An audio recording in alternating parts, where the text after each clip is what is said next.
राम कहो बाबुरे, कृष्ण कहो कृष्ण कहो कृष्ण कहो बाबुरे। राम कहो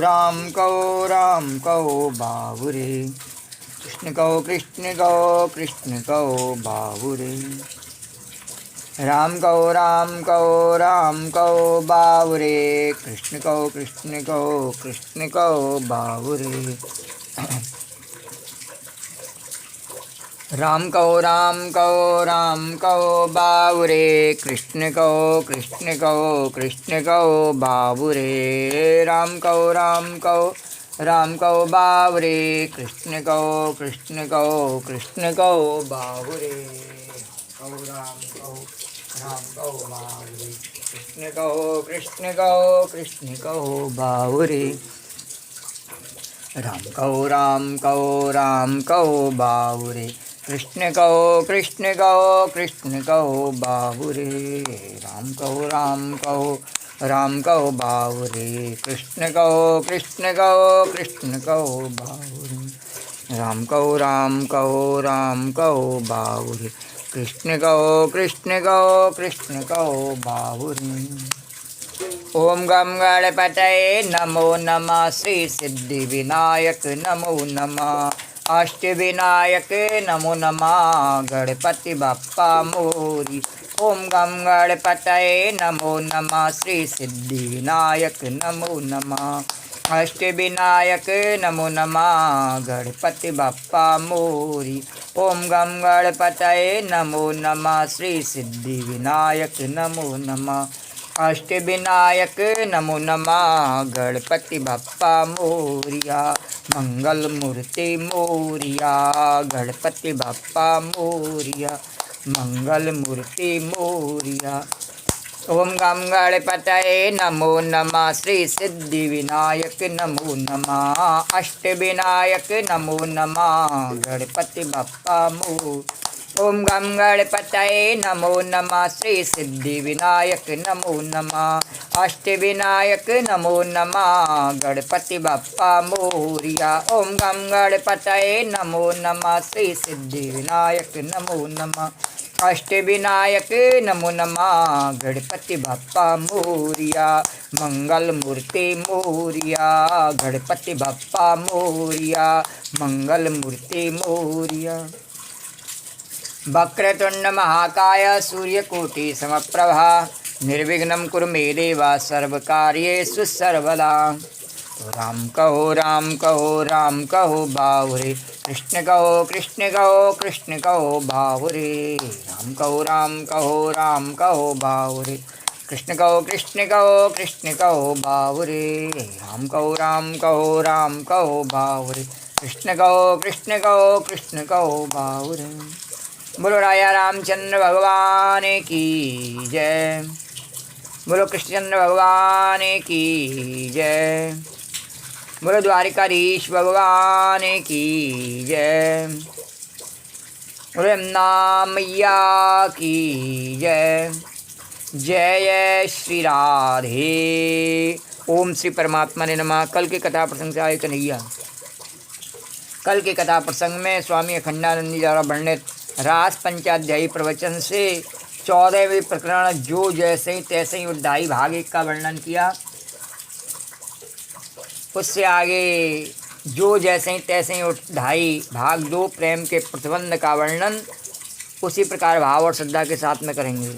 श्री राधे गोविंद, श्री राधे गोविंद, भज मन श्री राधे, श्री राधे गोविंद, श्री राधे गोविंद, भज मन श्री राधे, श्री राधे गोविंद, भज मन श्री राधे। श्री राधे जय जय राधे, जय राधे जय श्री राधे, श्री राधे जय जय राधे, जय राधे जय श्री राधे, श्री राधे गोविंद, भज मन श्री राधे। जो जैसे ही तैसे ही उद्धाई प्रेम के प्रतिबंध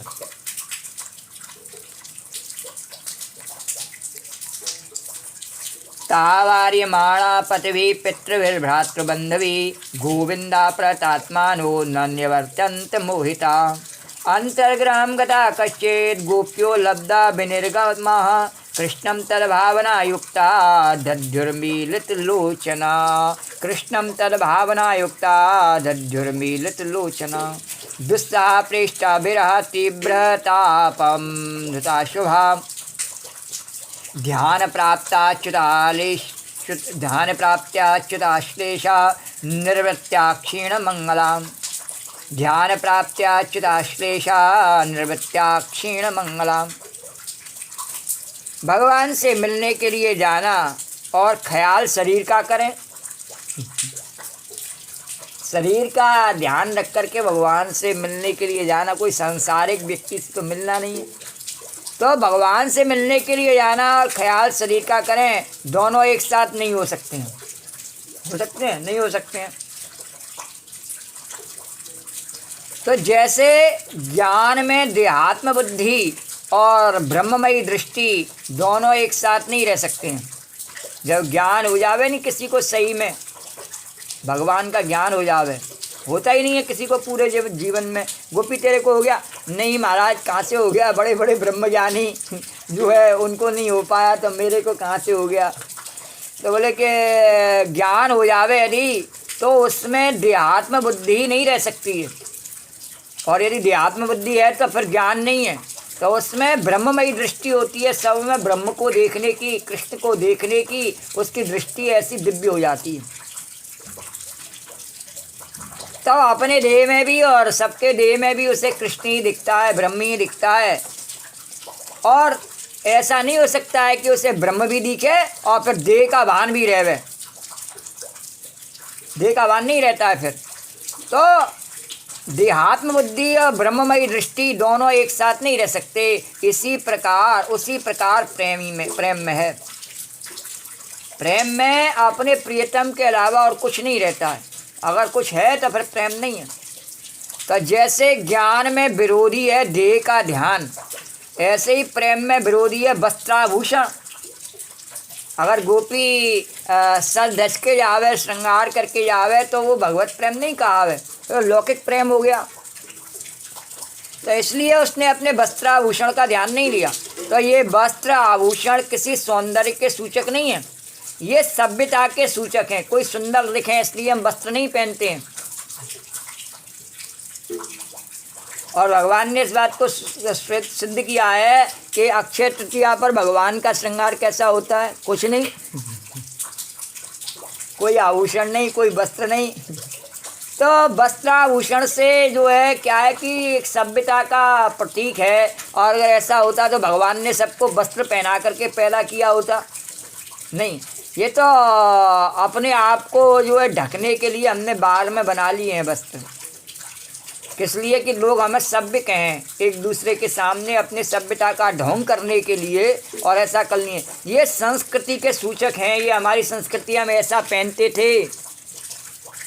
पहले जामा पहनते थे, अचकन पहनते थे, अब पैंट शर्ट पहनते हैं, हाँ नेकर जर्सी पहनते हैं। इस प्रकार से ये क्या है? संस्कृति के सूचक हैं। तो संस्कृति की बात होती है भारत की, तो धोती, लंगोटी, कुर्ता, वही वस्त्र आते हैं। तो ये शिष्टता के सूचक हैं। बिना वस्त्र के कहीं जाना पड़ जावे तो क्या शिष्टता कही जावे? नहीं, अशिष्टता कही जावे। तो शिष्टता के सूचक हैं, ये मर्यादा के सूचक हैं।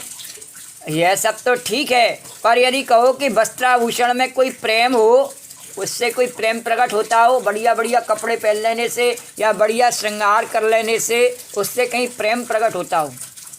संसार का आकर्षण तो प्रकट हो सकता है, बढ़िया बढ़िया कपड़े या बढ़िया बढ़िया श्रृंगार करके निकले तो आदमी को देख करके स्त्री में आकर्षण हो सकता है, स्त्री को देख करके आदमी में आकर्षण हो सकता है, पर वह भगवत प्रेम नहीं है। और प्रेम तो पहले ही बताया केवल भगवान का ही होता है, जीव और ब्रह्म का ही प्रेम है। बाकी सब तो जो है केवल एक मोह की फांस है, प्रेम नहीं है, वो झूठा आकर्षण है। क्योंकि वास्तव में हमारा अपना सच्चा प्रियतम तो परमात्मा ही है, कृष्ण ही है, तो उसी से सच्चा प्रेम होता है। तो तो वहाँ भगवान ने कहा इसमें वस्त्राभूषण की कोई आवश्यकता नहीं है। कोई सौंदर्य हो तो राधे श्याम कहो, अगर है, अगर ऐसा तो बोलो राधे श्याम। तो कालिदास ने शकुंतला के सौंदर्य का वर्णन किया। सरस्यज मनोविद्धम शैवलेनापि रम्यम मलिनामपि हिमांशोर्लक्ष्मी तनूति और इयम हरिक मनोज्ञा बलकलेनापि तन्वी किम बहे मधुराणाम मंडनम नाकृतीनाम। कहते हैं कि कमल के खिले फूल के साथ अगर शेवार चिपक जाए तो क्या कमल की शोभा में कोई फर्क पड़ जाएगा? अच्छा, सुंदर मुख पर 2-4 बाल अगर गिर जाएं, आँख को काटते हुए कपोल पर आ जाएं, तो क्या उससे सौंदर्य घट जाता है? ये लट निकाल लेती है नहीं, ऐसे ऐसे दोनों तरफ लट निकाल करके और उसको सुंदरता को बढ़ाने के लिए। तो अरे कमल पर अगर शेवार पड़ जाए तो उससे कमल की सुंदरता घटती नहीं, बढ़ती है। मलिनामपि हिमांशोर लक्ष्मी तनूति। चंद्रमा में जो कलंक है, जो काला दाग है, उससे क्या चंद्रमा की शोभा घटती है? इयम अधिकम मनोज्ञा बलकलेनापि तन्वी। तो यह सुंदरी शकुंतला बलकल वस्त्र धारण किए हुए। कैसे वस्त्र पहने हुए? बलकल यानी पत्तों के वस्त्र पहने हुए। क्यों पत्तों के क्यों पहने हुए? क्योंकि शकुंतला कहाँ रहती थी? बोले कण्व मुनि के आश्रम में रहती। भागवत में कथा प्रसंग आया, कण्व मुनि के आश्रम में रहती। अब आश्रम में कोई सिले हुए वस्त्र तो है नहीं है, तो कैसे वस्त्र पहन रखे थे उसने? पत्तों के वस्त्र पहन रखे थे, बलकल बलकल वस्त्र धारण किए हुए हैं, और तब भी अधिकाधिक सुंदरी लगती है। अब सोचो, बलकल वस्त्र पहन करके कोई निकले आज के युग में तो क्या कहेंगे उसको? द्वारकाधीश भगवान की सुंदरी कहेंगे। किमव ही मधुराणाम मंडलम नाकृतीनाम। और जिसकी आकृति मधुर है, जिनकी आकृति मधुर है, उनके लिए कौन सी ऐसी वस्तु नहीं है, और कौन सी ऐसी वस्तु है जो श्रृंगार नहीं बन जाती है, आभूषण नहीं बन जाती है। जो सहज सुंदर है उस पर तो कुछ भी धारण कर लिया जाए अपने आप सुंदर ही लगता है। तो इसी प्रकार से कालिदास ने शकुंतला की सुंदरता का वर्णन किया कि जब वह सहज सुंदर है तो बलकल के वस्त्र भी उस पर सुंदर लग रहे हैं। सुंदरे किम न सुंदरम मधुराणाम आकृतिनाम किमव वस्तु मंडनम न भवति। तो प्रेम का आभूषण क्या, स्त्री का सबसे बड़ा चातुर्य क्या, उसकी मुग्धता, उसका भोलापन ही उसका चातुर्य है। बोलो द्वारकाधीश भगवान की जय। आज के युग में नहीं है ऐसा। आज के अगर शकुंतला का यहाँ जो उदाहरण दिया गया ना, उसको देखो, उसका भोलापन कैसा है कि जब दुष्यंत आता है आश्रम में तो वह बड़े सहज भाव से दुष्यंत के आकर्षण को समझ जाती है और बड़े सहज भाव से कहती है कि प्रियम किम करवामी, मैं आपका क्या प्रिय करूं। तो दुष्यंत कहता है कि तुम्हारे रूप लावण्य से और मैं मोहित हो गया हूं और तुम्हारे साथ में गंधर्व विवाह करना चाहता हूं। द्वारकाधीश भगवान तो वह उसका मंतव्य जान करके ऐसा नहीं है कि उसको मना कर दे। द्वारकाधीश भगवान तो स्त्री का सबसे बड़ा चातुर्य क्या है? उसकी मुग्धता, उसका भोलापन ही उसका चातुर्य है। बाद में उसे इस भोलापन की बहुत सजा मिली शकुंतला को। वो दुष्यंत जो है वो चला जाता है, भूल जाता है दुर्वासा ऋषि के शाप के कारण से, और शकुंतला को अपने पुत्र को जन्म दे करके उसी जंगल में रहना पड़ता है और जंगली वातावरण से ही अपने जीवन को पालन करना पड़ता है। लेकिन वह अपना भोलापन नहीं छोड़ देती है। तो वह बहस में किसको जीत ले, 2 थप्पड़ मार के हरा दे, अपने को बड़ी विद्यावती सिद्ध कर दे, साक्षात सरस्वती अपने को सिद्ध कर दे, परंतु यह उसका सौंदर्य नहीं है। ये ऐसा वर्णन क्यों किया कालिदास जी ने? क्योंकि उनकी पत्नी थी नहीं विद्योत्मा, वो बहुत होशियार थी, अपने को बहुत होशियार समझती थी, लेकिन उसके होशियारी से उसके सौंदर्य नहीं माना जाता उसका। ऐसा नहीं वो कुरूप थी विद्योत्मा, लेकिन बहुत पढ़ी लिखी, ज़्यादा होशियार थी नहीं, तो उसमें आदत पड़ गई थी कि सबका अपमान करने की। इसीलिए विद्वानों ने कालिदास के साथ में उसका विवाह करवाया। वो उसकी आदत पड़ गई। तो ऐसे ही आज के युग में जो स्त्री हैं वो शकुंतला जैसी नहीं है, सब विद्योत्मा हैं। और सब विद्योत्मा है तो सबको कालिदास ही मिल गए। वो कालिदास नहीं जो बाद में विद्वान हो गए, नहीं नहीं, वो मूर्ख कालिदास सबको मिले हुए हैं द्वारकाधीश भगवान की। जब सब विद्योत्मा है, क्योंकि सब पर हुक्म चलाना आता है, हुक्म मानना नहीं आता। जैसे कि शकुंतला ने कह दिया हाँ आपका मैं क्या प्रिय करूं, ऐसे नहीं, नहीं, उसका काम क्या है, हुक्म चलाना। जबकि भगवान ने जब सृष्टि बनाई तो उसको हुक्म मानने के लिए बनाई स्त्री को, लेकिन अब वो कह नहीं मेरा हुक्म चलना चाहिए, तो उसकी सुंदरता तो वहीं नष्ट हो गई। उसका जो सबसे बड़ा आभूषण है वो लज्जा, उसने छोड़ दी लज्जा और उसने कहा कि केवल मर्द ही नंगा नहीं है, मैं भी नंगनी हूँ, तो वो उसकी सुंदरता तो वहीं ख़त्म हो गई। अब वो चाहे कितने भी श्रृंगार करे, चाहे कितना भी अपने आप को आभूषण धारण करे, उसकी सुंदरता नहीं उसको कहा जाता। तो स्त्री का सौंदर्य, उसकी मुग्धता, उसका भोलापन, यही उसकी चातुरी है। स्त्री का सौंदर्य क्या है कि उसके हृदय में प्रेम। और यहाँ तक कि हम अगर सीता जी का भी उदाहरण देखते हैं नहीं, तो रावण आता है भिखारी का भेष बनाए करके, और लक्ष्मण जी जो है मना करके जाते हैं कि इस लकीर से बाहर नहीं निकलना, पर सीता जी जो है अपने सहज स्वभाव के कारण से और रावण की बात का विश्वास कर लेती हैं, द्वारकाधीश भगवान की जय, और उसकी बात का विश्वास करके और बाहर निकल आती हैं। भले ही वो रावण उनको बाद में हरण करके ले जाए, लेकिन उनका सहज स्वभाव क्या है कि मेरे दरवाजे से भिखारी लौटना नहीं चाहिए, इसको मैं दे दूँ, चाहे भले बाद में कुछ भी हो। तो उसके प्रेम में सौंदर्य है। कृष्ण प्रेम में वस्त्र की जरूरत नहीं, उसमें आभूषण की जरूरत नहीं, श्रृंगार ठीक हुआ कि नहीं इसकी जरूरत नहीं। जैसे ब्रह्मात्म ऐक्य दर्शन में देहात्म बुद्धि का त्याग होता है, वैसे ही भगवत प्रेम में वस्त्राभूषण जो बाह्य सौंदर्य है उस पर दृष्टि नहीं जाती। प्रेमी से मिलने के लिए जा रहे हैं, बस नदी की तरह बहे जा रहे हैं। बोलो द्वारकाधीश भगवान की जय।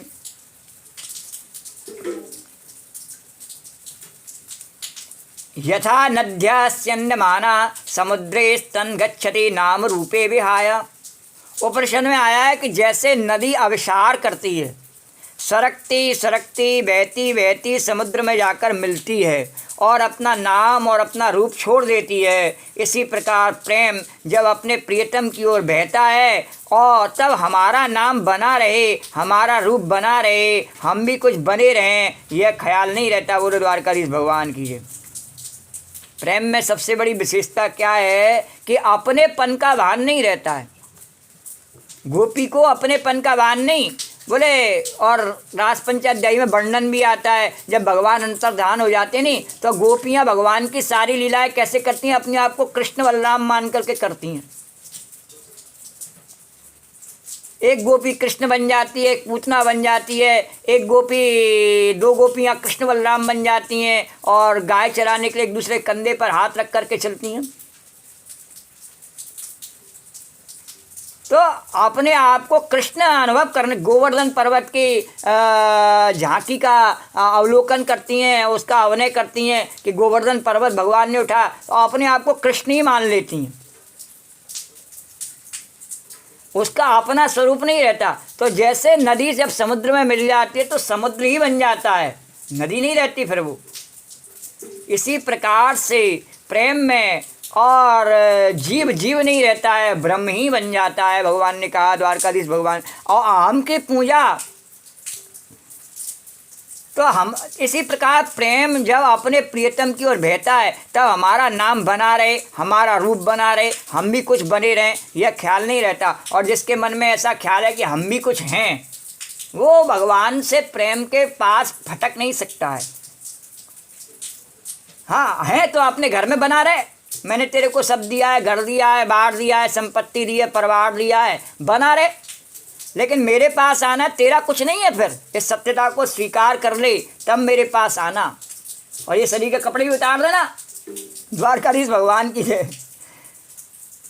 तो अहम की पूजा और प्रेम की पूजा ये परस्पर विपरीत हैं। आम की पूजा कभी हो सकती है यदि वह प्रियतम का हो और उससे प्रियतम को प्रसन्नता होती हो।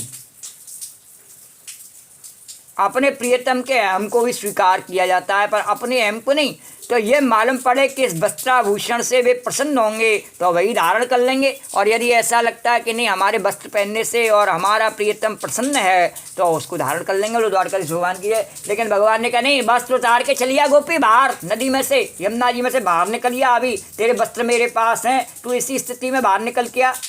द्वारकाधीश भगवान की जय। तो मेरा तेरा प्रेम है और नहीं तो नहीं है। तो गोपी बाहर निकल आती है। तो जा बेशाम महाराज साईं रीजे सोई बेस धरो। तो जब चुम्बक ने खींचा तो लोहे को कोई ख्याल नहीं रहा कि मैं नहनी हूँ और मैं चाकू हूँ और कि मैं कैंची हूँ।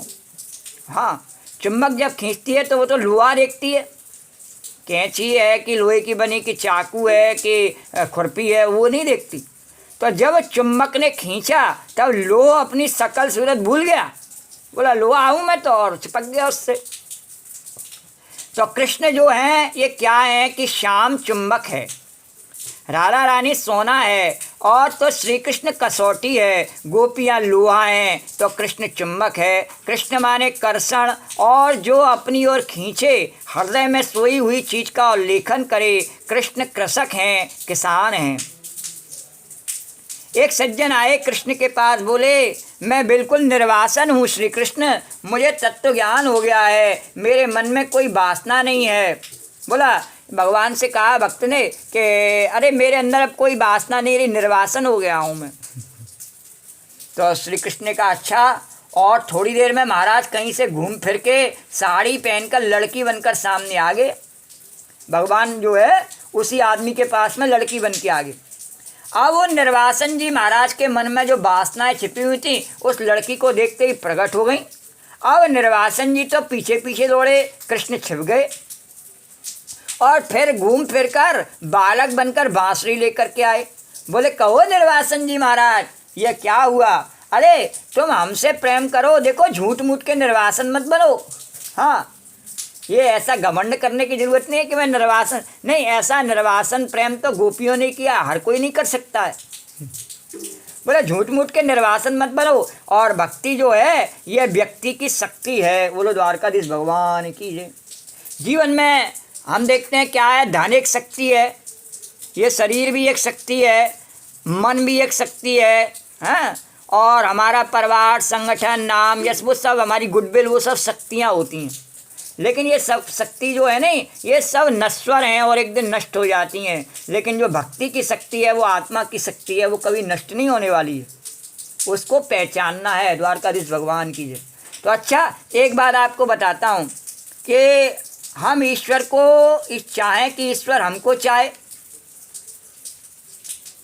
दोनों में कैसे काम बनेगा? तो सचमुच अगर हम ईश्वर को चाहें तो तुम सह नहीं सकते, बर्दाश्त नहीं कर सकते। अरे उसके न माँ बाप न बंधु, वह अगर चाहे तो किसी को बुलाएगा, वह तो आकर तुम्हारे घर में बैठ जाएगा। वह अगर चाहे तो किसी को बुलाएगा नहीं, वह तो आकर तुम्हारे घर में बैठ जाएगा। तब कहोगे हाय हाय ये तो बड़ी मुश्किल हुई, अब क्या करें? और हम देखते ही हैं कि भगवान अगर घर में बैठे हो नहीं, तो पुराने ज़माने में तो सबको आदत पड़ी हुई थी भोग लगाने की, सेवा करने की आदत पड़ी। अगर आज के ज़माने में तो भगवान हो नहीं तो बड़ा उसको आफत लगती है। बोले क्या मेरा मन कर रहा है कुछ बना करके खाने का, और ये तो यहाँ बड़ा मर्यादा नियम है कि पहले भोग लगाना पड़ता है। बोलो द्वारकाधीश भगवान की जय। पहले नहाना पड़ता है, नहाए धोई करके, चंदन लगाए करके, भगवान के दर्शन करके, फिर रसोई सिद्ध करके, फिर भोग लगाना पड़ता है। तो बड़ा कठिन बात है। और फिर सबको परोसो, खिलाओ, और फिर बाद में बचे तो तुम्हारा नंबर आवे। द्वारकाधीश भगवान की जय। तो बड़ी मुश्किल है, तो इसीलिए लोग भगवान से संबंध ही नहीं बनाते हैं। बोले अरे ऐसे ही ठीक है, भगवान रखने की ज़रूरत नहीं है। द्वारकाधीश भगवान की। तो अब नए युग में कोई नहीं रखता भगवान को, और रखते भी हैं नहीं तो खिलौना समझ के रखते हैं, डलिया में सजा के उनको ले चलते हैं। ऐसे हाथ में डलिया लटकी हुई है भगवान की, और उसी हाथ में कचौड़ी ले रही, खा रही है। द्वारकाधीश भगवान की जय। ढोकला खा रही है और जो है कंडिया डलिया भगवान की, बाल कृष्ण लाल की वो लटकी हुई है गोपाल जी की उसके, और सबको दिखा रही है कि हाँ मेरे पास में गोपाल जी लटक रहे हैं द्वारका, मैं कितनी बड़ी भक्तिन हूँ।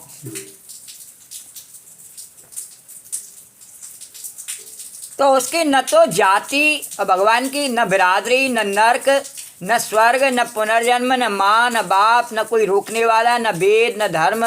परंतु अगर तुम चाहोगे तो तुम्हारे जीवन का निर्माण होगा। ईश्वर को चाहने से हृदय का निर्माण होता है। भगवान के कोई है ही नहीं, इसलिए जो भी भगवान को अपना बनाना चाहता है ना, उसी का झट बन जाता है भगवान। बोला उसके न माँ, न बाप, न भाई, न, तो कोई भी उसको कहता है नहीं, कहता हाँ मेरा कोई नहीं है, आ जा मेरे पास में, मैं तेरे पास आ रहा हूँ। तो भगवान उसके घर में आके बैठ जावे। अभी बताया नहीं, घर में आके बैठ जावे, और बैठ जावे तो फिर उसको मुश्किल हो जावे, अरे पहले भगवान को खिलाऊं कि स्वयं खाऊं। द्वारकाधीश भगवान की है। और भगवान को तो सवेरे उठना ही अच्छा लगता है, सवेरे 4 बजे उठ के गैया चराने जाते हैं, और मेरे को रात में जगना अच्छा लगता है। तो भगवान के साथ मेरी कम्युनिकेशन कैसे बन सकती है, कम्युनिटी कैसे बन सकती है, भगवान के साथ में बन नहीं सकती है संगति, हाँ बन नहीं सकती है। तो एक ही बात हो सकती है, तो जिसे रात में जगने का शौक़ है वह भगवान की मंगला का शौक़ नहीं पाल सकता है। बोलो द्वारकाधीश भगवान की। तो उसकी ना तो जाति, न बिरादरी, न नर्क, न स्वर्ग, न पुनर्जन्म, न माँ, न बाप, न कोई रोकने वाला, न वेद, न धर्म। परंतु अगर तुम चाहोगे तो तुम्हारे जीवन का निर्माण होगा। ईश्वर को चाहने से हृदय का निर्माण होता है, पर हम चाहते ही नहीं। हम ईश्वर के पास जाते भी हैं, मंदिरों में हम जाते हैं, या कभी विपत्ति में आने पर पुकारते हैं भगवान को, तो यही कहते हैं हमारी विपत्ति हटा देना, या मंदिरों में जा करके जो हमको चाहिए वो दे दो भगवान। क्या चाहिए बेटा? चाहिए महाराज। क्या चाहिए? अरे बढ़िया नौकरी चाहिए महाराज। क्या चाहिए? व्यापार में घाटा हो रहा है, लाभ हो जाए महाराज। बेटे का ब्याह नहीं हो रहा है, बेटी की सगाई नहीं हो रही है। ऐसे अपने आप को जो है मांगते रहते भगवान से। तो संसार को ही चाहते, भगवान को चाहते ही नहीं।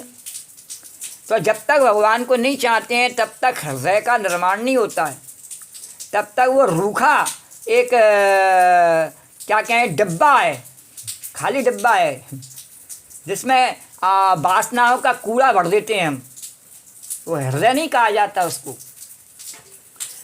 यह ब्रह्म जो है परमार्थ वस्तु है, किसी को बनाता नहीं है, सबको प्रकाशित करता है, सबको आनंद देता है, सबको सत्ता देता है, सब में समान है। और यह जो भक्ति है वह ब्रह्म की शक्ति नहीं है, यह प्रेमी की शक्ति है। इसी से जो विरोध मानते हैं कि वेदांत और भक्ति में विरोध है, वे जानते नहीं कि श्री रामानुजाचार्य जी महाराज जो विशिष्टाद्वैत का प्रतिपादन करते हैं, उसमें जो अंतर्यामी ईश्वर है, ब्रह्म है, वह कैसा है। जो समझते हैं कि वेदांत और भक्ति विरुद्ध है, उनको मालूम नहीं कि श्री वल्लभाचार्य जी महाराज विशुद्धाद्वैत क्या है और उसकी भक्ति क्या है। जो समझते हैं कि भक्ति और वेदांत विरुद्ध हैं, उनको ये नहीं मालूम कि निम्बार्काचार्य जी महाराज द्वैताद्वैत और भक्ति क्या है। अरे द्वैताद्वैत विशुद्धाद्वैत यह तो वस्तु तत्व है, मूल तत्व है, सिद्धांत। वह तो संपूर्ण जगत का अधिष्ठान है, आश्रय है, परस्पर विरुद्ध धर्माश्रय है, अविकृत उपादान है। और नारायण यह भक्ति जो है वह मनुष्य के हृदय में पैदा होने वाली हमारी चीज़ है। जिसके दिल में भक्ति रहती है उसका निर्माण करती है। साधन का रहस्य भी यह है कि अगर अपने दिल को बनाना हो तो भगवान की भक्ति करो, प्रेम करो। पर हम ऐसा नहीं करते हैं। हम बाजार से फूल लाएंगे, है ना, दिया बनाएंगे, नैवेद्य लाएंगे, इत्र लाएंगे, या जो भी हमारे मन में आता है वो सब वस्त्र भगवान के सब लाते हैं। पर भक्ति जो हमारे भीतर ही उत्पन्न हो सकती है उसको हम कभी जगाते ही नहीं। तो भगवान कहता है ऐसी रूखी सेवा से मैं क्या करूं। द्वारकाधीश भगवान कीजिए। तो व्यस्तावस्त्राभरणम भरणा कश्चित कृष्णांतिकम ययु। चुंबक अपनी जगह पर और उसने लोहे को खींच लिया।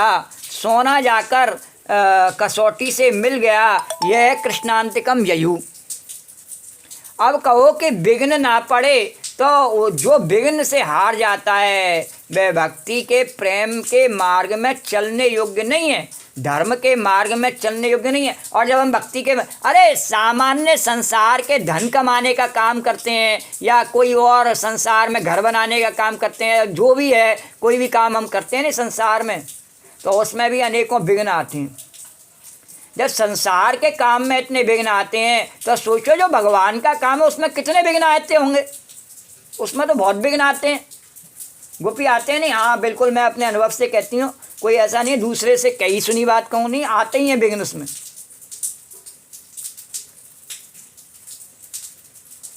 तो विघ्नों से घबरा करके और भक्ति के मार्ग पर चलने से रुक जावे वो, ऐसा संभव नहीं है। तो जो आज तो मार्ग में चलने के, और यदि ऐसा है तो फिर वो उसमें चलने के योग्य ही नहीं है।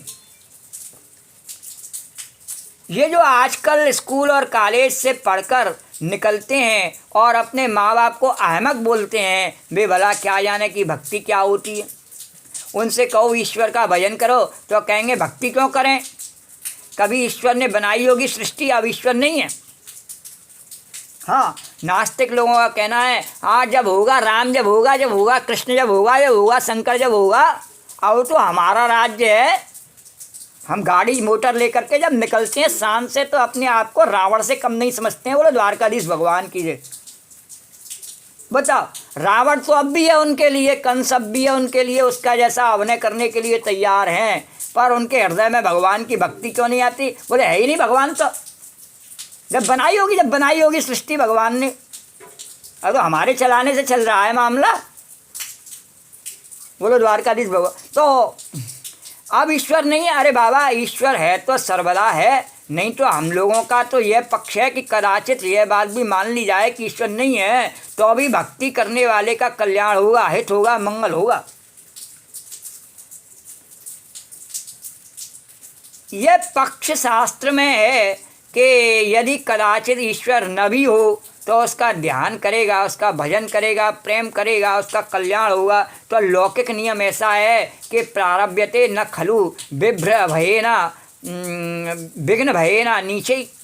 तो विघ्न के भय से नीच लोग काम प्रारंभ ही नहीं करते हैं। देखते नहीं हम सवेरे, गोपी बताया ना, सवेरे से और गुटखा खा करके और अन्नाए अन्नोए बैठ जाते हैं। हाँ, तो इसीलिए कहा विघ्न के भय से, क्योंकि उनको लगता है कि भजन करेंगे तो विघ्न आवेगा। अरे वो सबसे बड़े विघ्न तो तुम ही हो जो अपने मुंह में गुटखा डाल करके और अपने जीवन को नरक बना रहे हो। तब विघ्न के भय से नीच लोग काम प्रारंभ भी नहीं करते। बोले क्या करें भक्ति, जो आनंद गुटखा खा करके और बकवास करने में, थूकने में आ रहा है और फिर चाटने में आ रहा है, बोलो द्वारकाधीश, ऐसा आनंद कहीं भक्ति में आ सकता है? तो वे ये बोलेंगे इसमें ये रुकावट है, वह रुकावट है। अरे सवेरे से नहा के क्या करेंगे रे? नहा, तो बहुत से लोग क्या कहते हैं जैसे ही नहाते हैं नहीं वैसे भूख लगी आती है हमें तो। बोलो द्वारकाधीश भगवान, इसलिए हम नहाते नहीं है, 12 पे नहाते हैं। जब थरिया परस जाती है नहीं, और हमारे बराबर में ऐसे देखते हैं कि जब थरिया परस जाती है तब उसके माँ बाप कहते हैं या उसकी पत्नी कहती है बेटा नहा ले। अरे स्वामी जी नहा लो, थरिया परस गई है। ये तो 50 अध्याय रोज करने वाले पंडितों के बेटों के हाल हैं। जो पंडित ने कहता है नहीं मैं 50 अध्याय रोज करता हूँ, 18 अध्याय गीता के रोज करता हूँ, उसके बेटे के हाल हैं ये। द्वारकाधीश भगवान की जय। जो रोज द्वारकाधीश की मंगला करने के लिए ललायत रहती है नहीं, उसके बेटों के हाल हैं ये। जो इस बात का दावा करती है कि मैं भक्ति में, मेरा दावा कभी फेल नहीं हो सकता है, मैं सबसे बड़ी भक्त हूँ। हाँ, और वैसे भी भगवान की कथा में पूतना सबसे बड़ी भक्त है, क्योंकि पूतना को भगवान ने अपनी माता का स्थान दिया। तो कलयुग में भी क्या है कि वो पूतना है नहीं, वो कहती हैं हम सबसे बड़ी भक्त हैं भगवान की।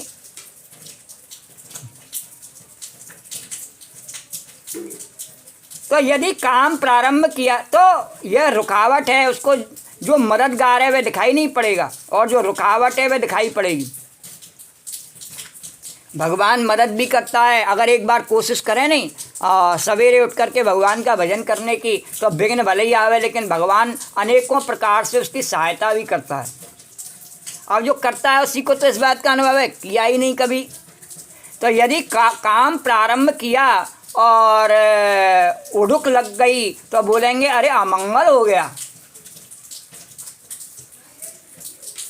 जरा सी एक छींक भी अगर आ जावे नहीं, अरे अमंगल हो गया, तो कहेंगे कोई आकाश में आत्मा रहती है, उसने आकर हमसे कहा, यह सारा किया कि पाँव में ठोकर लग गई, अब इस रास्ते पर मत जाओ, अब द्वारकाधीश की मंगला करने मत जाओ, ठोकर लगे तो लौट आओ। बोलो द्वारकाधीश भगवान की जय।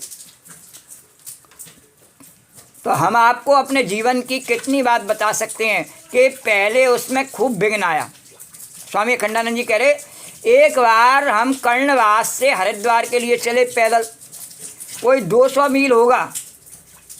जो कर्णवास से निकले वर्षा शुरू हो गई और सायंकाल और बादल आसमान में और वह बिजली चमके, वह गर्जना हो।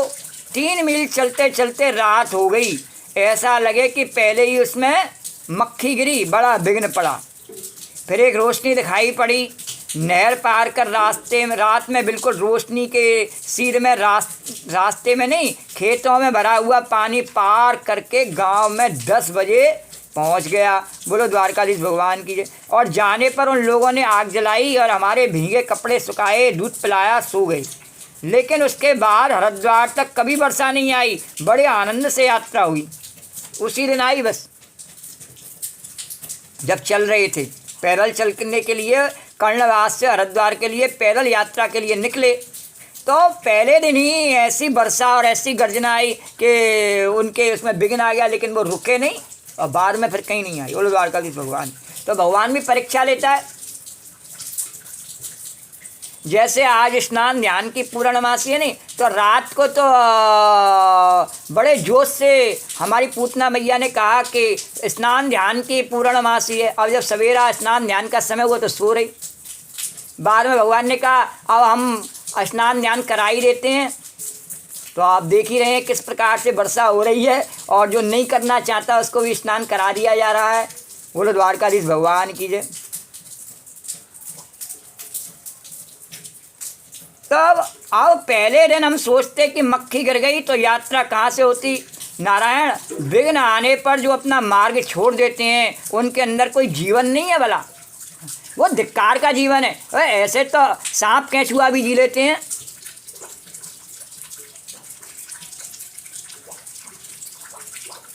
तो नारायण, विघ्न आने पर जो अपना मार्ग छोड़ दे उसके अंदर कोई जीवन नहीं है, मरा हुआ मुर्दे के समान है। और भला यह तो असल में विघ्नों से तप कर अपना साधन बनता है।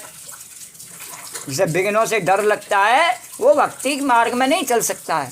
द्वारकाधीश भगवान की। अब विघ्न भी 2 तरह का होता है, एक तो बाहर की वस्तुओं से आकर और दूसरा अपने मन में आकर। जैसे बाहर का विघ्न क्या है, बरसात हो रही है, हाँ, तो दर्शन करने जाने में बाहर से विघ्न आ गया। और बाहर का विघ्न इतना बड़ा नहीं है, हम छतरी लेकर के जा सकते हैं या और किसी साधन से ओवरकोट पहन करके जा सकते हैं, है नहीं, किसी की गाड़ी पे बैठ के जा सकते हैं। बाहर का विघ्न इतना विघ्न नहीं है। पर अपने मन का जो विघ्न है ना, दूसरा मन में, और मन में ही चोर आ गया तो फिर तो आदमी मन से हार जाता है, तो फिर कहीं नहीं जा पाता है। बोलो द्वारकाधीश भगवान। तो काम करने में जो ढिलाई होती है उसमें तो विघ्न अपने मन से ही आते हैं। और इसमें डर है कि यह डर है, अब डर के मारे पाँव ही न रखें धरती पर। बोलो द्वारकाधीश भगवान की जय। एक आदमी ने कहा महाराज 6 महीने के बाद ऐसा हो जाएगा तो। एक आदमी ने कहा अगर पानी न बरसा तो। जैसे बहुत से लोग जो इस्लाम को मानने वाले हैं नहीं, नास्तिक लोग, वो क्या कहते हैं, अमुक वर्ष में पूरी सृष्टि समाप्त हो जाएगी, सब विध्वंस हो जाएगा, सब मर जाएंगे। हमेशा वो एक ही बात को आलापते हैं और उनकी सारी भविष्यवाणियाँ आज तक झूठी हो गई। और उनको वही कबाड़ा बेचना पड़ता है और कोई भी उनकी नहीं सुनता इस बात को। द्वारकाधीश भगवान की जय। वो इस डर से कि हमें कबाड़ा न बेचना पड़े, तो सब मर जाएंगे तो हमें भी नहीं बेचना पड़ेगा कबाड़ा। बोलो द्वारकाधीश भगवान की जय। लेकिन नहीं, ऐसा नहीं होता। भगवान ऐसा करता नहीं, कहते रहो, बकते रहो। तो मैंने कहा कि 6 महीने बाद ऐसा हो जाएगा। तो एक आदमी ने कहा अगर पानी न बरसा तो। लोग कहते हैं अरे इस साल पानी नहीं बरसा। तो भगवान ने कहा इस साल बहुत पानी बरसा देता हूँ मैं। नारायण कौन, और मैंने कहा आज ही भूकंप आ जाए तो नारायण कौन सा इंतजाम करोगे। तो आदमी को अपने दिमाग को खराब नहीं करना चाहिए। एक ने हमसे आज ही कहा कि पूना में तो जगह मिली नहीं, अब नासिक में तलाश करते हैं। बम्बई से तो भागना ही पड़ेगा, पानी की समस्या है बम्बई में। अरे नारायण आप पानी का खर्च ज़्यादा मत करना, सो तो ठीक है, लेकिन बिल्कुल बेफिक्र होकर रहना। जाना वाना कहीं नहीं पड़ेगा, हमारी जिम्मेदारी है। तो संसार में कितनी बार आकर्षण होता है, अपने मन को क्यों कमज़ोर बनाना। ये वर्षा व्यष्टि प्रारब्ध से नहीं होती, उसमें एक आदमी का प्रारब्ध नहीं होता, उसमें सबका प्रारब्ध मिला होता है। उससे तो जो परेशानी होती है सबको ही होती है, एक व्यक्ति को तो होती नहीं। और वर्षा समष्टि प्रारब्ध से होती है। और विघ्न की कल्पना जो चीज़ों से विघ्न आता है, जैसे सांप आ गया, गर्म हवा चलने लगी, ये सब निर्जीव विघ्न हैं। लेकिन जब सजीव विघ्न आता है, जैसे घर के लोग रोते हैं, उस समय विघ्न का पता चलता है। बोले द्वारकाधीश भगवान की जय। ये सजीव विघ्न अखंडानंद जी ने इशारे से बताया। सजीव विघ्न क्या है, जब घर में किसी का राम राम सत्य हो जावे नहीं, तो जैसे घर के लोग रोते हैं उस समय विघ्न का पता चलता है। बोलो द्वारकाधीश भगवान की जय। जब आयु भी बीत जाती है, अब विघ्न को पकड़ता रोता रहे। तो आप समझो कि आप कहीं जा रहे हो, हमने आपको रोकने के लिए आगे हाथ कर दिया, तो आप और जोर लगाकर हमारा हाथ हटावेंगे, आगे बढ़ जाएंगे। अच्छा, हम ऐसे हाथ न करें तो आप मामूली गति से चलेंगे, लेकिन यदि हम हाथ से रोक कर दें और तो जोर लगाकर निकलेंगे। इसका अर्थ हुआ कि आपके भीतर प्रेम में जो शक्ति छिपी हुई है, उसको जाहिर करने के लिए, प्रकट करने के लिए, सोती हुई शक्ति को जगाने के लिए विघ्न आया। बोलो द्वारकाधीश भगवान की जय। जैसे कोई जल्दी में द्वारकाधीश के मंगला जा रहा, अब उसका कोई ये मित्र मिले और उसको रोकने की कोशिश करे हाथ से, लेकिन वो आता, अरे अरे हट, इस समय द्वारकाधीश भगवान की जय, हट जा। तो वो विघ्न किस लिए आया, और तेजी से भगता है फिर हाथ हटा करके। तो विघ्न किस लिए आया, उसकी परीक्षा लेने के लिए भगवान ने दिया, और उसका जोश बढ़ाने के लिए दिया है। विघ्न को हटा के फिर आगे बढ़ ली द्वारकाधीश भगवान।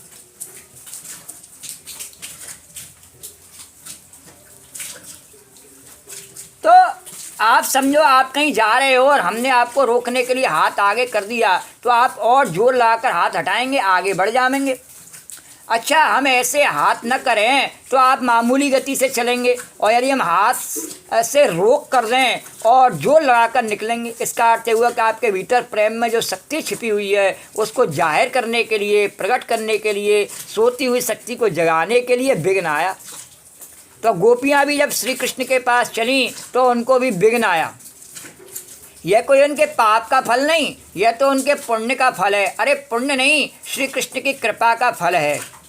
उनके हृदय में जो प्रेम है, उसको आप कैसे जानेंगे कि कितना प्रेम था। इसलिए थोड़ी रुकावट पड़ी, बड़े वेग से गोपी चली। महाराज जब मोटर को ऊपर चढ़ना होता है और चढ़ नहीं पाती है, ऊंचाई रोकती है, तो गियर बदल देते हैं और ज़ोर से चलाते हैं। इसी प्रकार रुकावट पड़ने पर यह प्रेम ज़ोर से चलाने का है, कम करने का नहीं है। तावारे माणा पतवे पितृभिर भ्रातृबंधवी गोविंदा प्रतात्मानो न निवर्तंत मोहिता। तावारे माणा पतवी, पतियों के द्वारा गोपियों का वारण किया गया। पकड़ लिया पति ने, नहीं जाने दूंगा। पति ने दो चीज़ से वारण किया, एक धर्म से और एक प्रेम से। एक तो उसने कहा अरे तू हमारे कुल की बधू होकर के तेरा धर्म है, हमारी आज्ञा मानना है, हमारे लिए सेवा करना ये तेरा धर्म है, तू जार स्त्री की तरह कहाँ भाग करके जा रही है। और एक प्रेम से, अरे हमारा तेरा प्रेम है, मैं तेरा नायक हूँ, तू मेरी नायिका है, मैं तेरा ग्वाला हूँ, तू मेरी गोपी है, तो हमारा तेरा प्रेम है, तो मेरे प्रेम को छोड़ करके कहाँ जा रही है। तो प्रेम से हाथ पकड़ लिया और बोले हमको छोड़ के जाना तुम्हारा धर्म नहीं है, उसके पति ने कहा। और यह नहीं कि कृष्ण के पास जाना धर्म नहीं है, बल्कि बात यह कही कि हमको छोड़कर जाना धर्म नहीं है। कृष्ण के पास जाना धर्म नहीं है, ये दुनिया में कोई बोल ही नहीं सकता है। बोलो द्वारकाधीश भगवान की जय। वेद भी नहीं बोल सकता है, श्रुति भी नहीं बोल सकती है। बोले नहीं, हमको छोड़कर जाना धर्म नहीं है। पति ने कहा, ऐसा नहीं कहा कि कृष्ण के पास जाना तेरा धर्म नहीं है, और उसने क्या कहा कि मेरे को छोड़ के जाना तेरा धर्म नहीं है। गोपी ने कहा, मैं जहाँ जा रही हूँ तुमको अपने साथ लिए जा रही हूँ, मुझे तुम कहाँ वहाँ मिलोगे, कहकर गोपी भागी। ऐसा क्यों कहा गोपी ने? ऐसा इसलिए कहा कि कृष्ण ही तो सबके भीतर है, तो जब कृष्ण से प्रेम है तो उसके भीतर, पति के भीतर रहने वाले कृष्ण से प्रेम है, तो वह कृष्ण ही मुझे मिलेगा। तो उसने कहा, जहाँ मैं जा रही हूँ वहीं मिलोगे, तुम तो केवल उसकी परछाई हो और वह साक्षात कृष्ण वहीं है, तो मेरा अपना परम पति आत्मा का तो वहीं है, तो मैं कोई गलत काम नहीं कर रही हूँ। तो या बारे माणा पृथ्वी भ्रातृ बंधुवी, पिता ने पकड़ा, पिता ने स्नेह और वात्सल्य से वरण किया। बोले बेटी, रात के समय घर से बाहर नहीं जाना, कहीं बिच्छू न काट ले। पिता को शंका नहीं थी इसकी अपनी बेटी पर। यह नहीं समझो कि वह समझता था कि हमारी बेटी बाहर जाकर कहीं गलत काम करेगी, नहीं। उसने कहा कि अरे बेटा, रात्रि के समय जंगल अपना है, जंगल में रहते हैं ब्रज में, तो यहाँ पर कोई बिच्छू सांप काट ले। वह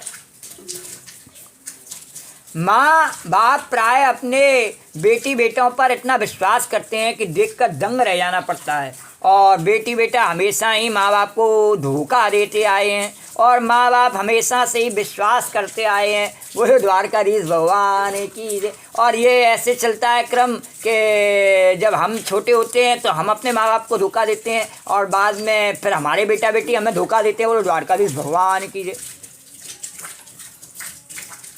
तो कथा सत्य के पायदानों पर आगे बढ़ती है। तो गोपी ने कहा, पिताजी तुम्हारा आशीर्वाद, तुम्हारा स्नेह, तुम्हारा वात्सल्य हमारी रक्षा करेगा, जहाँ भी जाएंगे वहाँ हमारी रक्षा करेगा।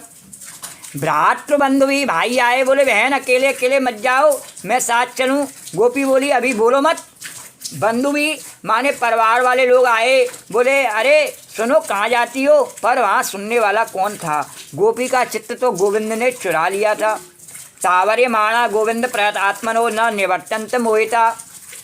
वह महाराज चोर जार शिखामणि गोविंद जिसका नाम है, उसने गोपी का चित्त चुरा लिया था। असल में गोपेंद्र जो शब्द है वही लौकिक व्याकरण से गोविंद बनता है, वैदिक व्याकरण से तो गोविंद बनता है। इंद्र का इंद्र हो गया, और गवेंद्र जैसे होता है ना, वैसे गोविंद हुआ। पर इसकी भी व्युत्पत्ति निकालें, और गाम विंदती थी, गायों के पीछे पीछे चलता है, इसलिए गोविंद है। गोभी वेतमिति वेदवाणी द्वारा प्राप्त होता है, इसलिए गोविंद है। गोविंद शब्द का बहुत मज़ेदार मतलब है। यह जो वेदांतियों का ब्रह्म है वह तो स्वयं है, वह किसी से मिलता नहीं। दृष्टा जो है वह विवेक से मिलता है, बुद्धि से विवेक कर लो तो दृष्टा मिलेगा। सगुण भगवान जो है वह भक्ति से, प्रेम से मिलता है। स्वर्ग आदि जो हैं वे धर्म से मिलते हैं, और उनमें भी कोई शरीर से मिलता है, कोई मन से मिलता है, परंतु हमारे जैसा ईश्वर दुनिया के में किसी ईश्वरवादी के पास नहीं है। जैसा हमारे राम कृष्ण ईश्वर हैं, भगवान ने, हालांकि भगवान तो एक ही है सब संसार में, पर भगवान ने हम भक्तों पर कृपा करके जो राम रूप में, कृष्ण रूप में भगवान ने लीला करी है, ऐसा ईश्वर कहीं नहीं मिलता संसार में। तो हम चुनौती देकर बोल सकते हैं, परंतु किसी धर्म पर आक्षेप नहीं करते हैं। भला हाँ, धर्म पर आक्षेप नहीं कर रहे हैं, पर ये बात बिल्कुल सही है। अगर ऐसा नहीं होता नहीं तो बड़े बड़े मुसलमान हों, चाहे ईसाई हों, चाहे अंग्रेज हो, कोई भी हो, वो यहाँ आकर के कृष्ण की भक्ति करते हैं, राम की भक्ति करते हैं। भला ना मुसलमान के पास ऐसा ईश्वर, ना ईसाई के पास, ना बौद्ध के पास, ना जैन के पास, ना सिख के पास, और ना पारसी के पास। जो हैं वे साफ करें, अगर है उनके पास में ऐसा ईश्वर तो बोले चैलेंज से, द्वारकाधीश भगवान की जमुना मैया। तो हमारे पास ईश्वर ऐसा ईश्वर है जो इंद्रियों से मिलता है। वहाँ सब जगह क्या है, ईश्वर निराकार है, उसमें इंद्रियों की आवश्यकता ही नहीं है। लेकिन ये कृष्ण रूपी ईश्वर कैसा होगा? नहीं, मेरे को तो आवश्यकता है, पुच्ची ले लेता हूँ मैं, इंद्रियों की आवश्यकता है। बोले इसमें बोलते हैं गोविंद हमारे यहाँ तो अधिष्ठान है, सोई अध्यस्त है। जो अधिष्ठान है वही अध्यस्त है। और जिसके मत में केवल आश्रय आश्रय ब्रह्म है, उसके मत में इंद्रियों से वह कैसे मिलेगा। और जहाँ निराकार है वहाँ तो इंद्रियों की कोई आवश्यकता नहीं है, फिर वह कैसे गले मिलेगा भगवान से, कैसे उनके साथ में नृत्य करेगा, कैसे हाथ से हाथ मिलाएगा। हाँ, तो निराकार ही निराकार है तो इंद्रियों से कैसे मिलेगा, आँख से कैसे देखेगा, कान से कैसे सुनेगा, होठों से कैसे चुम्बी लेगा। तो अंतर्यामी अंतर्यामी है तो ईश्वर कैसे मिलेगा, और केवल अंतर्यामी ईश्वर है तो फिर कैसे मिलेगा रे, वो तो है ही है सबके भीतर अंतर्यामी। तो बाकी सभी मतों में ईश्वर निराकार है, केवल हमारे ही मत में ईश्वर साकार है। तो जो इंद्रियातीत है वही इंद्रिय ग्राह है, वह हमारा सिद्धांत है। हमारा सिद्धांत क्या है कि जो साकार है वही निराकार है, जो निराकार है वही साकार है। लेकिन हमारा प्यारा तो साकार है, श्याम सुंदर। तो जो इंद्रियातीत है वह इंद्रिय ग्राह्य है, यह हमारा सिद्धांत है। बिल्कुल वैदिक औपनिषदिक सा बाह्याभ्यंतरोम अजा, वेद में कहा सा बाह्याभ्यंतरोम अजा, और बाहर भी वही भीतर भी वही।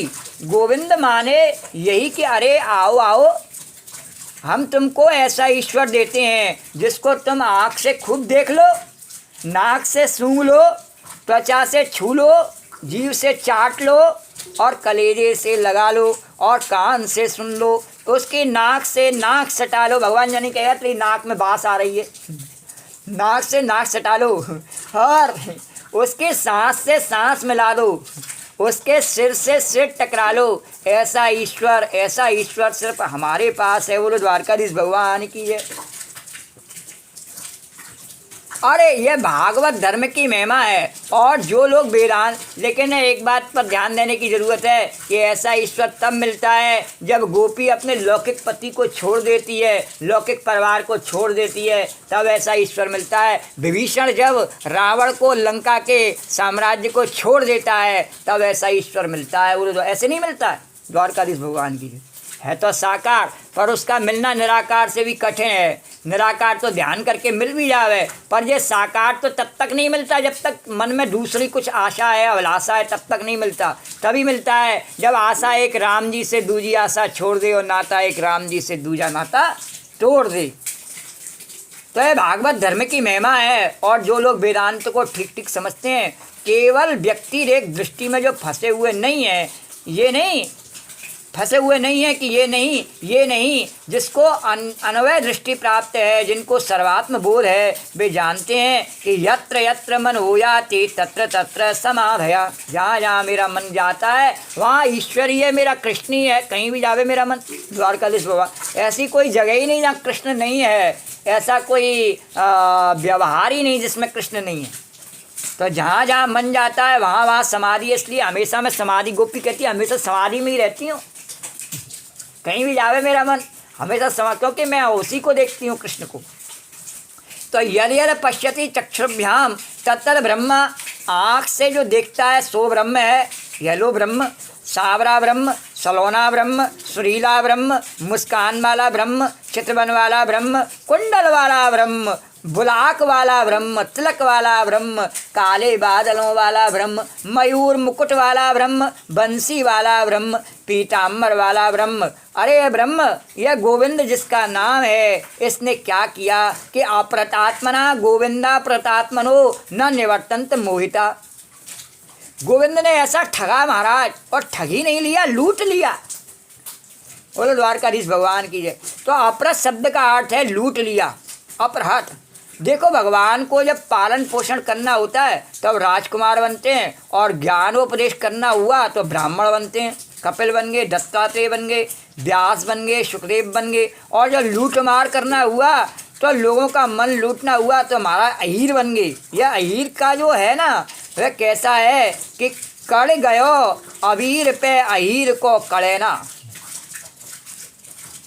अबीर तो आँख से निकल भी जाए, आँख में अबीर होता है ना, अबीर गुलाल, तो अबीर तो अगर चला जाए तो ऐसे निकलता नहीं है, आँख में चला जाए तो बड़ा नुकसान पहुंचाता है। पर निकल भी जाए एक घड़ी पर ये अहीर आँख से नहीं निकलता, पर ये कन्हैया अहीर जो है नहीं, ये जब आँख में बस जावे नहीं तो फिर निकलता नहीं है। तो कबीरदास जी कहते हैं, कबीरा काजर रेखू अब तो दई न जाए, नैनन प्रीतम रम रहा दूजा कहाँ समाए। पर अहीर आँख से नहीं निकलता। तो आओ नारायण गोविंद प्रहत आत्मना, गोविंद प्रहत आत्मान लूटा भी क्या कि हीरा मोती नहीं लूटता है, देह नहीं लूटता है, यह तो मन लूटता है, यह तो आत्मा लूटता है, यह तो सारे अंतःकरण के इंद्रिय समूह को, मनोवृत्ति समूह को अपनी ओर खींच लेता है। अब तो महाराज मोहित हो गई, महू बेचनते गोपियों का चित्त विचित्त हो गया और पहचाने ही नहीं। बाप बोल रहा है कि क्या बोल रहा है, जो उन्हें रोक रहे थे नहीं उनको पहचाने ही नहीं। तो बाप बोल रहा है कि क्या बोल रहा है सुनाई नहीं पड़ रहा। यह पति बोल रहा है, कौन है पति, पहचान में नहीं आता मेरी में। मानो पति से, पिता से, भाई से कोई जान पहचान ही न हो। मोहिता माँ अहितम याशाम, मोहित माने जिसमें अहित नहीं है, अहित नहीं है माने ये माँ है, ये बाप है, ये भाई है, ये पति है, पहचान का ही लोप हो गया। और न निवर्तंत, और बात सुनने के लिए भी खड़ी नहीं हुई, लौटी नहीं। परंतु कोई ऐसी थी जो महाराज रुक गई, विवश थी, कस के पकड़ लिया, उसको बांध दिया। तो कहते हैं कि जो पूर्व जन्म की योगिनी थी उसका वैसा ही अभ्यास रहा। गांव की ग्वालिन में जो गाय दूध धो रही थी, या जो खुले कमरे में थी, आंगन में थी, जिनका रास्ता खुला था वे तो चली गई, और कोई तो बंद कमरे में थी, आगे से पति ने ताला मार लिया। तो अंतर्गहता कश्चित, अरे उनको इतना भी छेद बाहर निकलने को नहीं मिला कि चिड़िया बनकर उड़ जाए। पंख होते तोड़ आती रे रसिया उबाल माँ, तुझे दिल का दाग दिखलाती रे।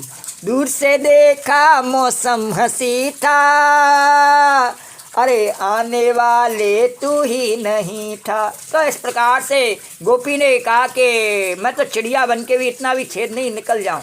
तो अंतर्गहता कश्चित, अरे इसको इतना भी छेद बाहर निकलने को नहीं मिला कि चिड़िया बन के उड़ जाए। अलब्ध विनिर्गमा, बे माने होता है पक्षी और बे माने शुकनी। अलब्ध विनिर्गमा, जिस रास्ते से चिड़िया उड़कर निकल जाती थी वह झरोका, वह खिड़की भी उनको नहीं मिली। रास्ता दिखना बंद हो गया। तब निमीलित लोचना, सोचा अच्छा शरीर नहीं जाता है तो आँख बंद कर लो।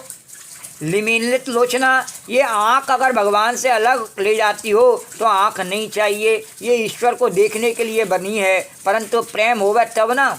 तब क्या किया गोपी ने कि मीलित लोचना लोचनम ज्ञानम, उसका ज्ञान जो है वह लुप्त हो गया। आँख बंद करने का अर्थ उसने अपना ज्ञान का भाव समाप्त कर दिया। और तद भावना युक्ता कृष्णम दध्यु, और क्या भाव उसका कि भगवान से अपने भाव को जोड़ा, कृष्ण का ध्यान किया आंख बंद करके। तो भला गोपी को इतनी जल्दी ध्यान कैसे लग गया, और तुरंत ही उसका ध्यान लग गया।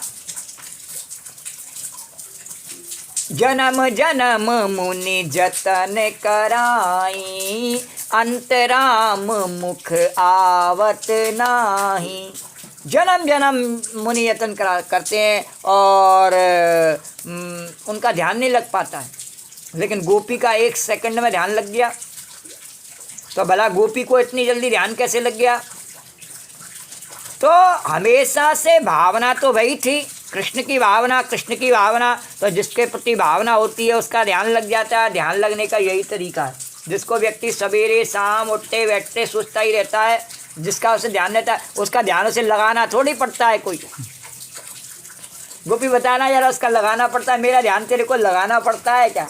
नहीं, हटाने की कोशिश जरूर करती हूँ कभी कभी, तो लगाना तो पड़ता नहीं है। तो जो लोगों ने इस बात का अनुभव नहीं है वो तो ऐसा ही समझते हैं कि ध्यान लगाना पड़ता है, भगवान में लगता थोड़ी है। उलझवाड़ का भगवान। तो एक ने पूछा, जब माला फेरने बैठते हैं तब कृष्ण का ध्यान नहीं आता, तब किसका आता है? का बेटे का आता है। क्या कर रहा है? वाह भाई वाह, कृष्ण का नहीं आता, बेटे का ध्यान आता। क्यों? तो देखो दुनिया में जिनसे प्रेम होता है, जिससे संबंध होता है, उसी का ध्यान आता है, ये नियम है।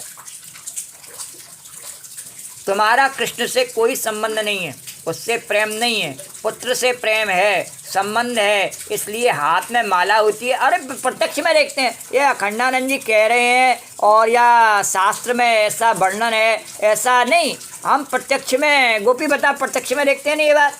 हाँ, हाथ में माला होती है और कृष्ण की ओर ध्यान आता है बेटे का।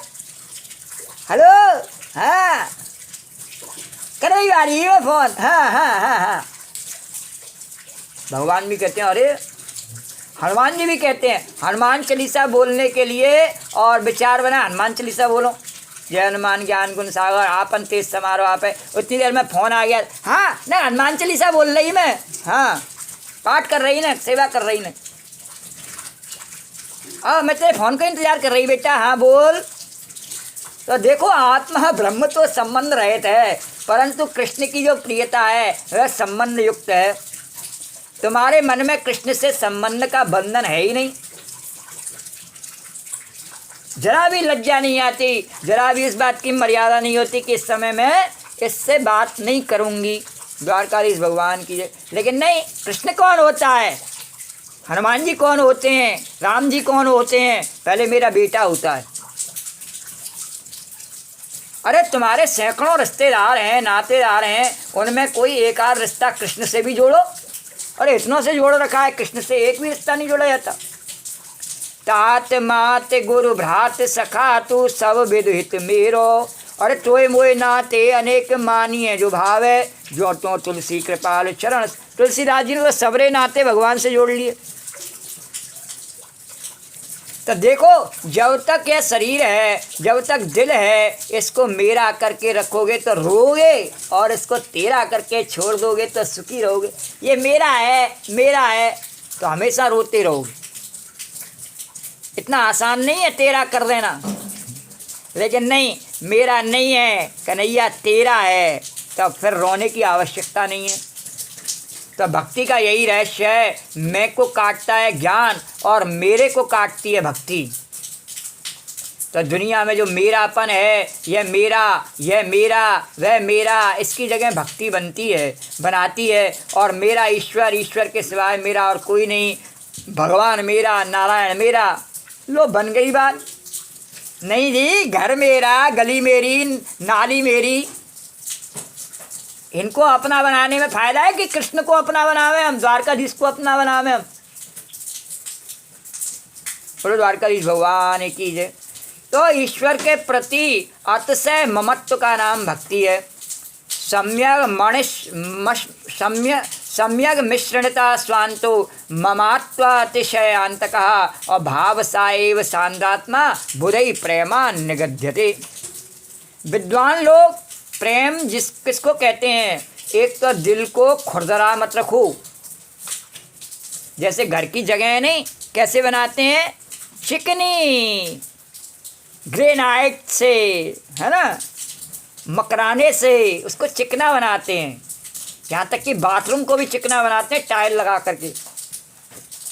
लेकिन अपना दिल है नहीं, वो खुरदरा है। तो एक तो दिल को खुरदरा मत रखो, चिकना कर लो, स्निग्ध बना लो, मृषण कर लो। तुम्हारा दिल ऐसा हो जाए कि उसको देखकर भगवान के मन में ऐसा होने लगे कि इसको खा जाए। इतना मीठा दिल होना चाहिए कि मिठास ही मिठास दिल में होवे। और हम कह रहे नहीं नहीं, भगवान के लिए तो मैंने अलग से 1 किलो मीठा मंगवाया है, फैनी मंगवाई है, घेवर मंगवाया है, और राजभोग मंगवाया, रबड़ी मंगवाई है। मेरे को, मेरे दिल को खाने की क्या ज़रूरत है? मेरा दिल में तो अभी बहुत सारे अरमान बाकी हैं, भगवान उनको पूरा कर देना। तू ये रबड़ी खा ले, रसगुल्ला खा ले, और मेरे दिल के अरमान पूरे कर दे। द्वारकाधीश भगवान की जय। पर भगवान कहते हैं नहीं नहीं, मेरे को जो पसंद है वो तेरा दिल है।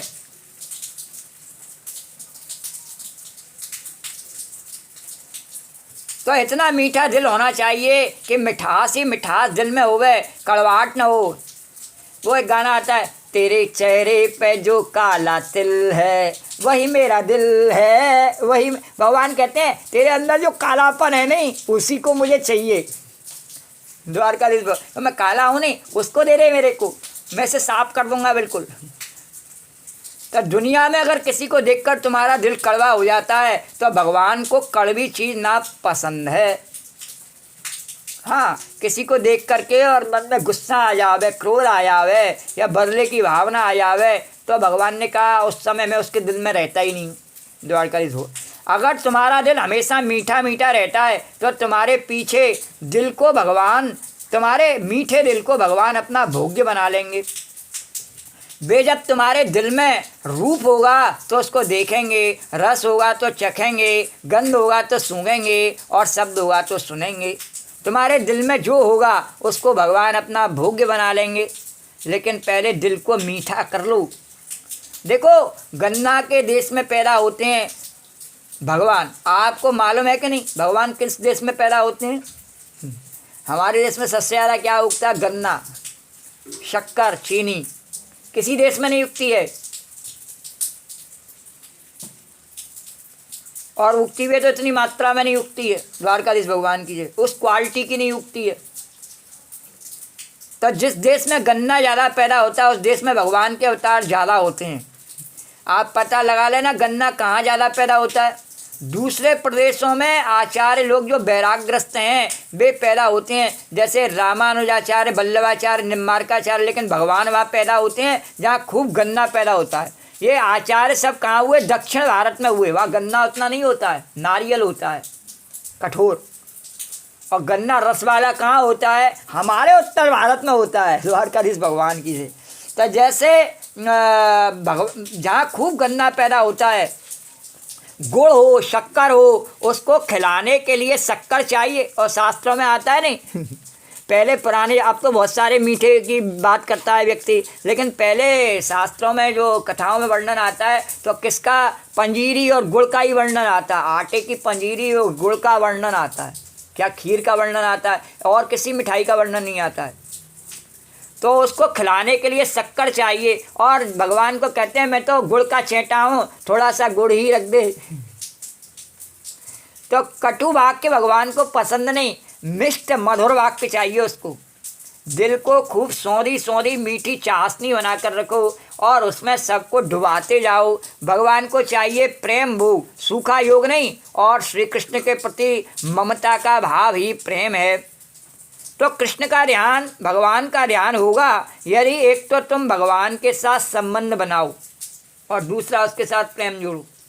अरे महाराज, जितने संबंध हैं उतने ही नहीं निभाए जा रहे, एक और कन्हैया से संबंध और बना लो। कन्हैया ने कहा बना ही नहीं सकता है। कब तक नहीं बना सकता है? जब तक मैं तेरे सारे संबंधों को ख़त्म नहीं कर दूँ। द्वारकाधीश भगवान की है।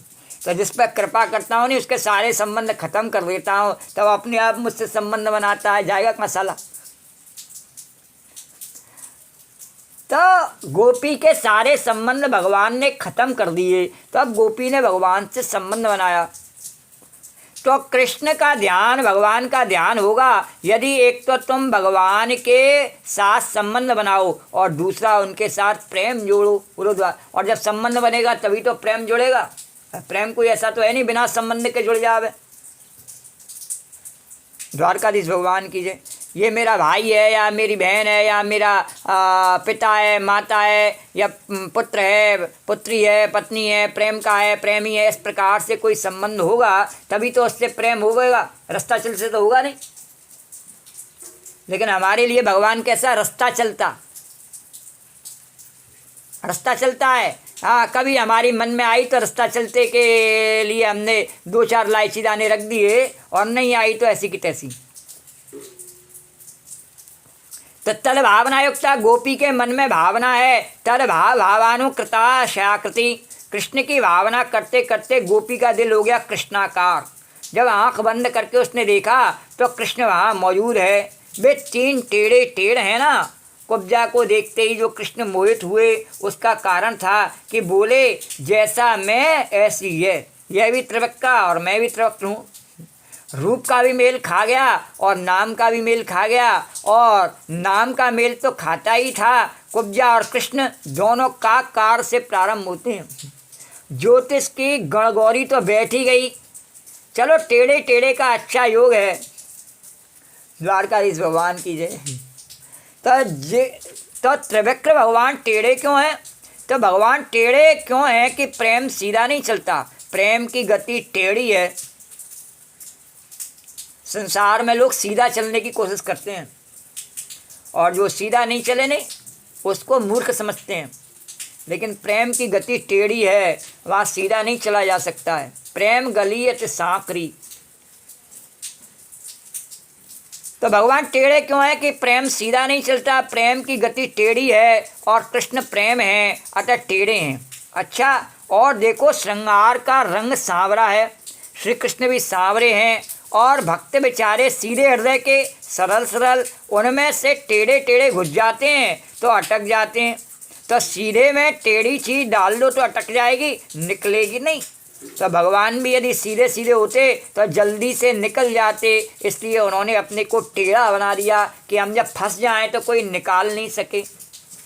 प्रेम प्रेम सबको कहे, कठिन प्रेम की फांस, और प्राण तरफ निकसत नहीं, केवल चलत उसास। एक बार मेरे से संबंध हो जाए, प्रेम हो जाए, तो फिर मैं उसको छोड़ता नहीं, मैं निकलता नहीं फिर उसके हृदय में से कभी। चाहे संसार की सारी वासनाएं निकल जाएं, पर कृष्ण की वासना उसके हृदय में से निकल जाए, ऐसा संभव नहीं है फिर। तो अब गोपी के इस ध्यान का फल क्या हुआ नारायण? पहले तो ऐसा लगा कि श्री कृष्ण से हमारा विरह है।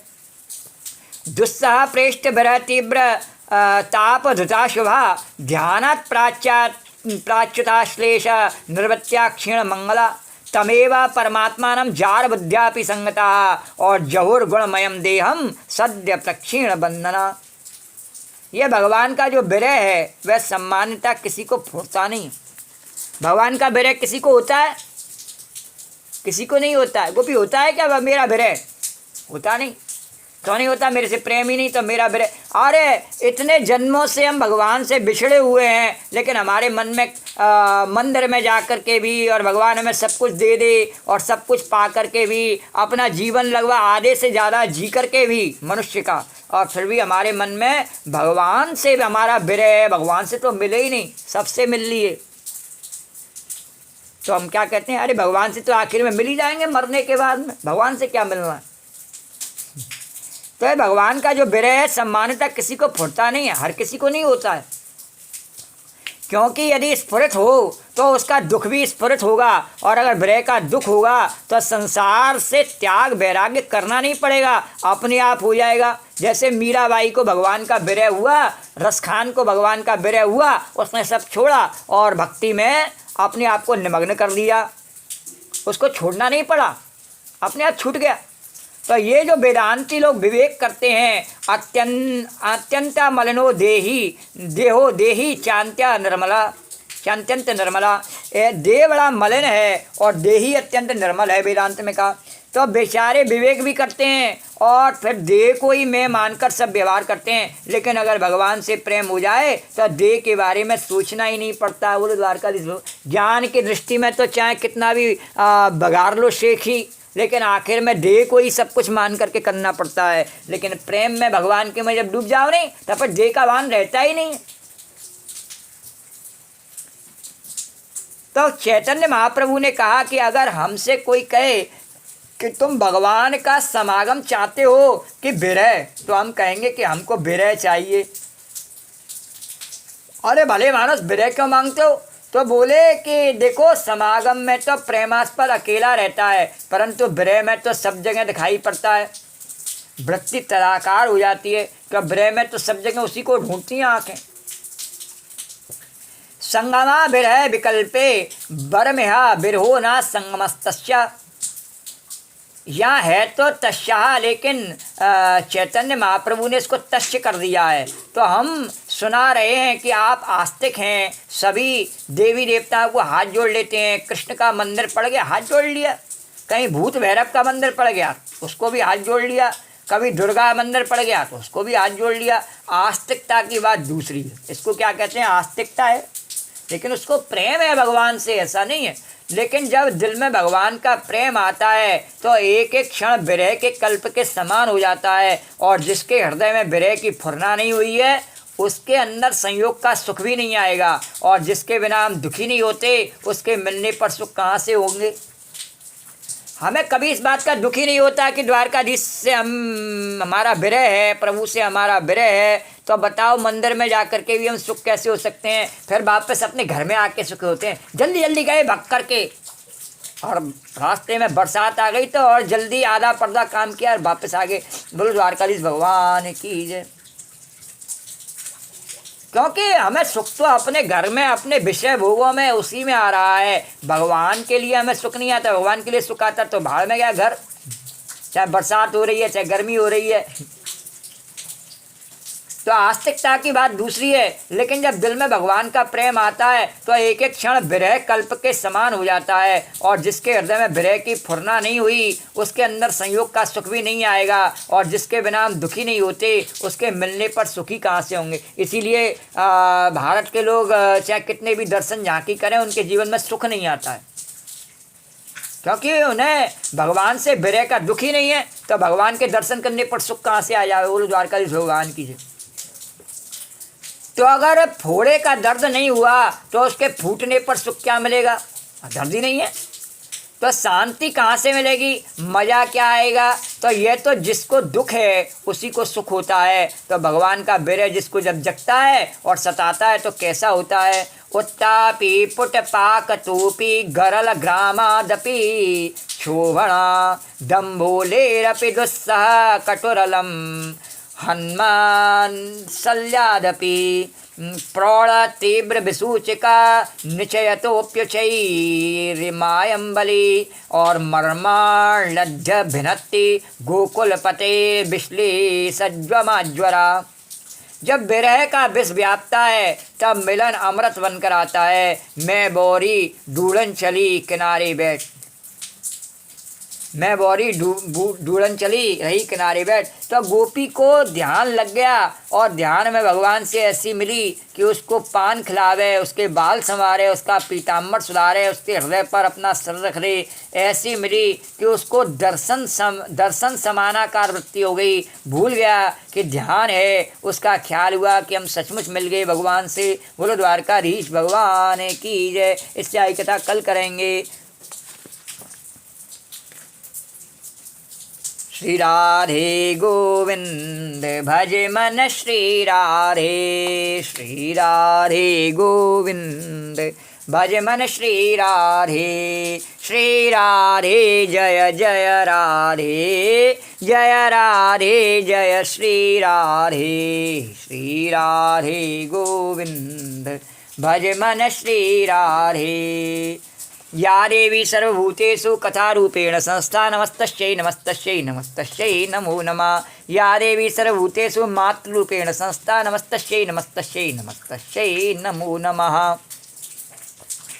ओम सर्वमंगलमांगल्ये शिवे सर्वार्थसाधिके शरण्ये त्र्यंबके गौरी नारायणे नमोस्तुते।